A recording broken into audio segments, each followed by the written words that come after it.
I get hello. I started this gangster shit, and it's the Hey, if you're new here but enjoying the content, please take a minute to hit that subscribe button and join us. Thank you.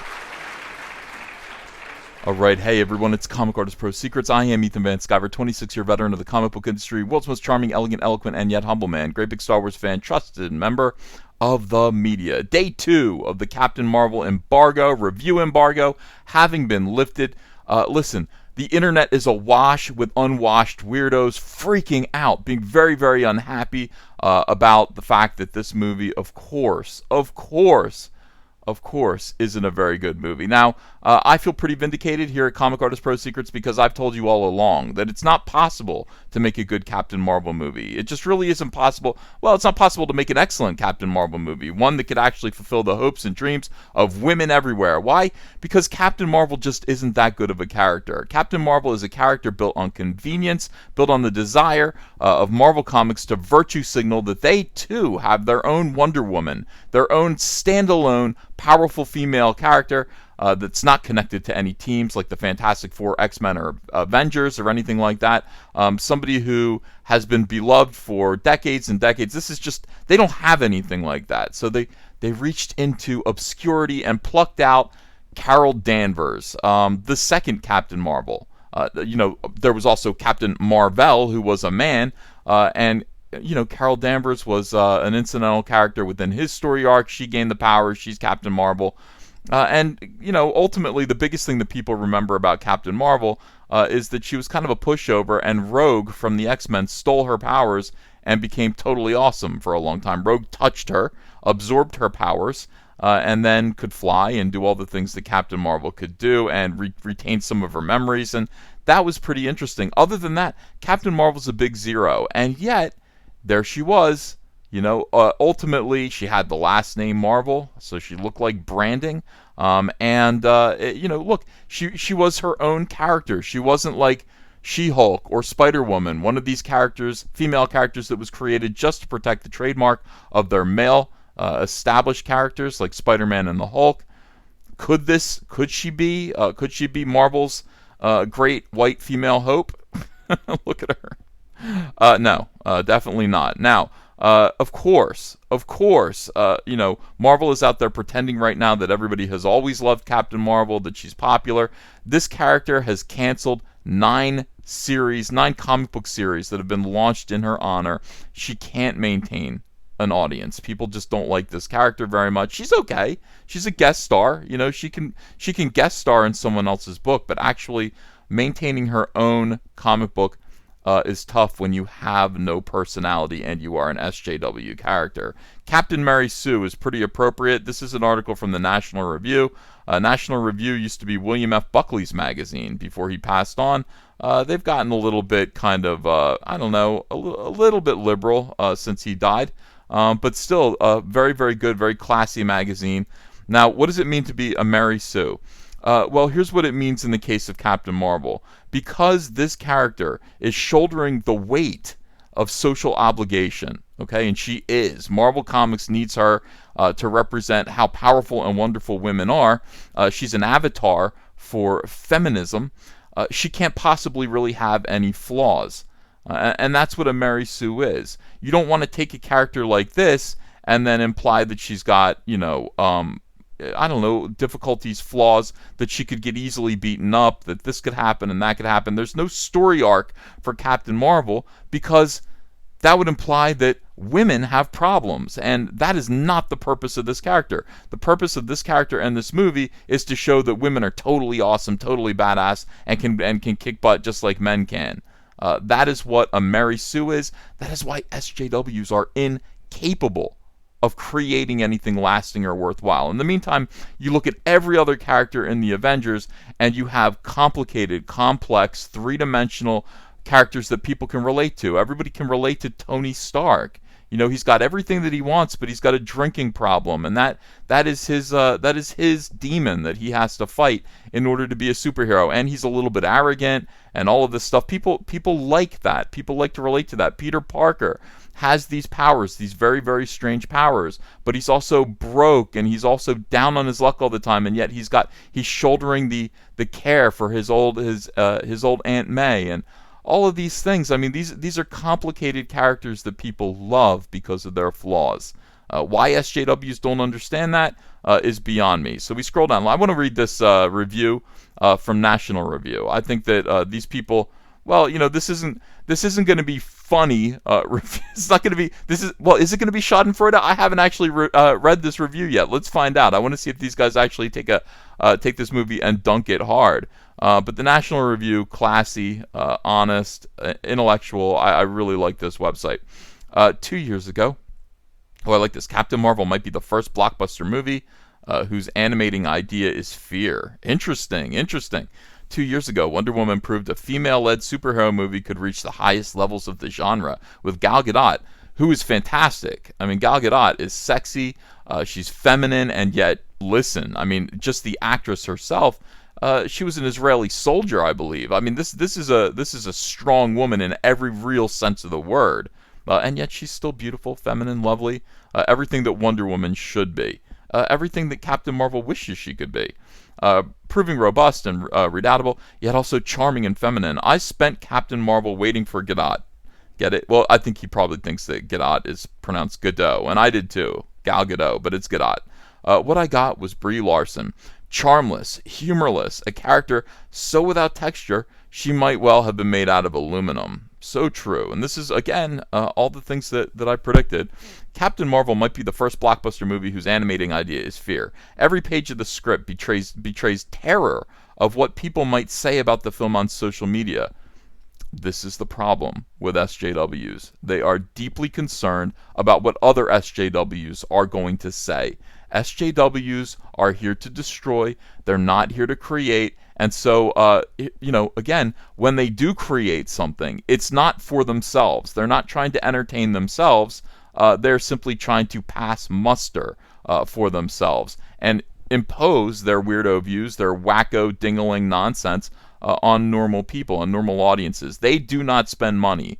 This is the thing, the great thing about SJWs to remember. If you're in business and you're considering getting into social justice or allowing social justice warriors into your HR department or into creative in any way, just understand one thing. SJWs do not create purchasable product. They don't. They're here to inflict themselves on you. They do not support the product they make. They don't purchase it. They don't buy it. They don't back it up. They're just here basically to, inflict their cult-like mentality on other people. So if you're aiming at an SJW audience when you're trying to sell a product, get ready to go broke. That's where the phrase "get woke, go broke" comes from. Eek, no, women can't be defined by the men in their lives. Make her vulnerable. Oh my God, no, that's crazy. Feminine? What century are you from if you think female should be feminine? Towards the end of the movie, when a villain preparing for an epic confrontation with Carol, the fighter, pilot turned superwoman, chides her that she will fail because she can't control her emotions. There is no tension whatsoever. We've just spent 2 hours watching her be utterly unfazed by anything. That's that blank look on her face. And again, this character undergoing stress, that'll say bad things about women. This character having doubts, that's going to say bad things about women. This character showing fear, emotion, anything like that. Again, it's all about, okay, how can we make the perfect feminist movie and receive zero criticism for it? And now look at this criticism you're receiving, dummies. Toward the end of the movie, we've just spent 2 hours watching her be utterly unfazed by anything. Giving Carol actual emotions would, of course, lead to at least 27 people calling the film misogynist on Twitter, and directors Anna Boden and Ryan Fleck are petrified of that. This is so profound. So far, this is the best article that I've read about this movie, and I've read quite a few. This is what it means to be working around SJWs, to be working around radical leftists who are trying to impose themselves on art. Okay? Yeah. There's fear. There's all kinds of fear Everyone working around SJWs is afraid. They're terrified all the time because one misstep means being canceled. It means being unpersoned. It means being dunked on. It means being dragged on social media. Just to be completely unerringly, let's bubble wrap the universe safe, Bowden and Fleck decided to make Danvers stronger than strong, fiercer than fierce, braver than brave. Larson spends the entire movie being insouciant, kicking butt, delivering her lines in an "I got this" monotone, and staring down everything with a blue steel gaze of supreme confidence. Superheroes are defined by their limitations. Superman's kryptonite, Batman's mortality, but Captain Marvel is just an invincible bore. And by the way, that's what they keep talking about. She's the most powerful character in the Marvel Universe. As though that were a good thing. As though that were sufficient to create interest in her. These people don't understand. The people who are over at Marvel Comics right now, and the people who are backing Captain Marvel, who are trying to inject this character into the bloodstream of fans and readers, don't understand. It's not power. It's not power that we're looking for when we adopt a superhero or a character into our hearts. It's relatability. That's what it is. It's just relatability. She could be underpowered. She could have zero powers like Batman. Zero powers. Well, Daredevil's kind of got powers, but, you know, he's underpowered. It's just that we understand who he is. It's his heart. It's his soul. It's his character. It's his motivation. It's the fact that he is limited and yet he keeps going. You know, he doesn't know how to quit. These guys do not know how to quit. That persistence, that's something, that doggedness is something that we can relate to. The power to the ability to be so overpowered that we just don't give a darn about the consequences is boring. It's boring and it's unrelatable. The screenplay by Bowden Fleck and Geneva Robertson Dworet, with a story by three of them, plus Nicole Perlman and Meg LaFauve, presents us with Brie Larson's Carol being amazingly strong and resilient at the beginning, middle, and the end. This isn't an arc. It's a straight line. Oh, God. William F. Buckley, if you can hear me up there, your magazine is still doing good things. It's doing good things for these dummies in comics. Let these people know. I know that you're not all comic book fans over at National Review, but thank you for pointing out these basic truths to these brickhead SJWs who are ruining my industry. Thank you. When we first meet the title character, she is called Vers, a soldier in the Kree civilization on a faraway planet. Coached by her mentor, Jude Law, she is doing battle with the shape-shifting race of rivals, the Skrulls, when she gets thrown across the galaxy and deposited on planet C-53. Specifically, this means the roof of a Blockbuster video in Los Angeles in 1995. Blockbuster, remember?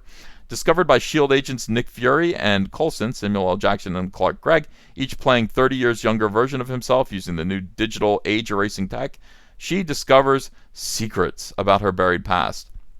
She isn't a Kree warrior at all, but an American fighter pilot, Carol Danvers. She was testing a secret weapon with the aid of Superior Officer Annette Bening when everything went blank. Meanwhile, the Skrull and the Kree follow her to Earth, and one not particularly interesting plot twist ensues. Well, Carol looks up an old friend, fellow feminist, fighter pilot named Rambeau, blah, blah, blah. And by the way, she's another Mary Sue, boringly capable, flawless, stalwart. Rambeau is a single mom with a daughter, but when she considers leaving the planet to join Carol's war with the aliens, the idea of abandoning her kid is played for laughs, not drama. The directors are afraid that suggesting women tend to put their children above all else will get them called out as retrograde by the Jessica Very Angries. Jessica Very Angries on Twitter. They don't realize that treating every potential obstacle as no problem whatsoever makes for a very dull movie. Again, this is fantastic. This is what Comicsgate is all about. We've been saying this all along. Marvel Comics has made a dreadful and terrible mistake and lost the plot about superheroes. They've lost the plot. In trying to appease power-hungry feminists and weirdos, they have forgotten how to tell a superhero story. They've forgotten how to nourish, create, and offer a superhero story to people. It's fantastic. All right, who cares about any of this? Yeah, 90s nostalgia. The trap the filmmakers set for themselves is this. Oh, there isn't an out. Look at this. Look at this. Brie Larson has quickly become one of Hollywood's most humorless and insufferable actresses, and her personality rubbed off on the character. There isn't an ounce of self-deprecation in her. No, there really isn't. I mean, the look on her face as she looks down, scolding the audience with pity. Oh, it's funny. When she received, I saw this footage of her receiving an award, and the look on her face was amazing. The trap that filmmakers set for themselves is this. They set out to make a girl power statement, but feared acknowledging any differences between men and women. Despite Larson's sylph-like build, there is no suggestion at any point that she might be overmatched by a guy who is 80 or 100 pounds larger, like Demon Hounsu. Who's that? If being female is defined as exactly like a male, only more resilient. How interesting is that? Thank you, Kyle Smith. Wonderful article, wonderful illustration, completely accurate depiction and assessment of what has gone wrong with comics, what has gone wrong with Marvel Comics under SJWs, why this character fails and continues to fail, and also it's instructive to the people who refuse to learn lessons from this. They refuse to learn lessons from their own failure, and that is why, one of the reasons why Marvel Comics is in desperate trouble right now. It's why comic book fans are fleeing. They're absolutely fleeing the books that Marvel are putting out. DC is following, I'm afraid. I mean, they're following closely. Everyone's forgotten how to tell good superhero stories. Well, I haven't. Thanks, everyone. Thanks for watching this video. By the way, please click like on this video. Please subscribe. Join this family. Join this channel. Don't miss a video. Don't miss a live stream. Just click that subscribe button and the bell. Ring that bell for notifications so that you always get alerted to when there's a new video up. And let me know what you thought in the comments below. Thanks, everyone. See you again soon with the new video. Hey, I got a P.O. box. Want to send me some mail? Send it to Ethan Van Sciver, P.O. Box 607, Marlton, New Jersey 08053. And I'll probably open it up on a live stream. Thanks very much, everyone.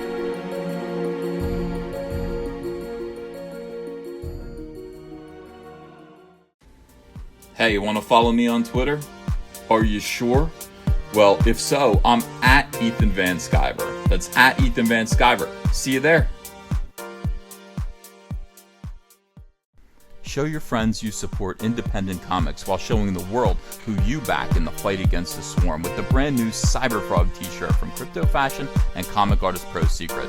Sizes come in small to 5XL, and take your choice of colors between navy blue, white, and black. And if you haven't yet, go ahead and order the Fandom Menace, Go Get Daddy's Belt, Tico, and Soilo t-shirts as well. Link is below in the description. You're going to look great. People love these shirts. They fit wonderfully. Thank you very much. If you enjoyed this video and want to become part of this community, subscribe to this channel by clicking the Laughing Man face logo right on your screen. Ring the bell for notifications as well. You'll never miss a live chat. And stay tuned, another video by Comic Artist Pro Secrets is coming right up.